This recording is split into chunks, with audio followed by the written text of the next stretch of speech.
বিএনপির স্থায়ী কমিটির সদস্য গয়েশ্বর চন্দ্র রায় অন্তর্বর্তী সরকারের প্রতি আহ্বান জানিয়ে বলেছেন, নির্বাচন আদায়ের জন্য জনগণকে যাতে রাস্তায় প্রাণ দিতে না হয়, সময়মতো গ্রহণযোগ্য নির্বাচন দিলে আপনারা জনগণের ভালোবাসায় পাবে। রোববার দুপুরে জাতীয় প্রেসক্লাবের আব্দুস সালাম হলে বাংলাদেশ জাতীয়তাবাদী তৃণমূল দলের ৮তম প্রতিষ্ঠাবার্ষিকী উপলক্ষে আয়োজিত আলোচনা সভায় প্রধান অতিথির বক্তব্যে তিনি এসব কথা বলে। তিনি আরও বলেন, আমরা আপনাদের সম্মানের সঙ্গে এনেছি, সম্মানের সঙ্গেই বিদায় দিতে চাই। দায়িত্ব সঠিকভাবে পালন করু। আর যদি আমাদের মাঠে নামতে বাধ্য করেন, তখন পরিস্থিতি কী হবে সেটি ভেবে দেখা উচিত।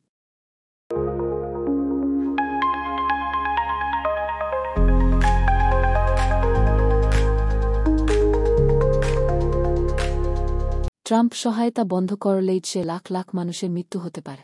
মিশর ও ইসরায়েল ছাড়া সকল দেশে বৈদেশিক সহায়তা বন্ধ করেছে ট্রাম্প প্রশাসন। এ নিয়ে জাতিসংঘের এইডস কর্মসূচি সতর্ক করেছে যে মার্কিন প্রেসিডেন্ট ডোনাল্ড ট্রাম্প বিদেশি সহায়তা বন্ধ করায় এইডসে আক্রান্ত হয়ে লাখ লাখ মানুষের মৃত্যু হতে পারে। রোববার ৬ ফেব্রুয়ারি সংস্থাটির পক্ষ থেকে এ তথ্য জানানো হয়। গত ২ জানুয়ারি শপথ গ্রহণের মাধ্যমে দ্বিতীয় মেয়াদে ক্ষমতায় বসেন ট্রাম্প। প্রথম দিনেই ট্রাম্প শতাধিক নির্বাহী আদেশে সেই করে এক প্রকার ঝড় তুলে। এরপর ২-৫ জানুয়ারি বিবিসির প্রতিবেদনে বলা হয়, যুক্তরাষ্ট্রের পররাষ্ট্র মন্ত্রণালয় বিদেশে সব ধরনের সহায়তা কার্যক্রম স্থগিত করেছে এবং নতুন সাহায্য অনুমোদন বন্ধ রেখেছে।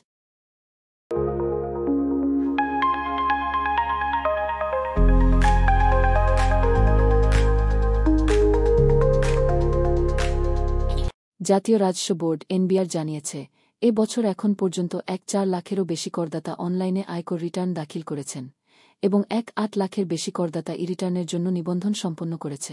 এক সংবাদ বিজ্ঞপ্তিতে এনবিআর জানায়, অনলাইনে আয়কর রিটার্ন দাখিল ব্যবস্থা করদাতাদের মাঝে ব্যাপক সাড়া ফেলেছে।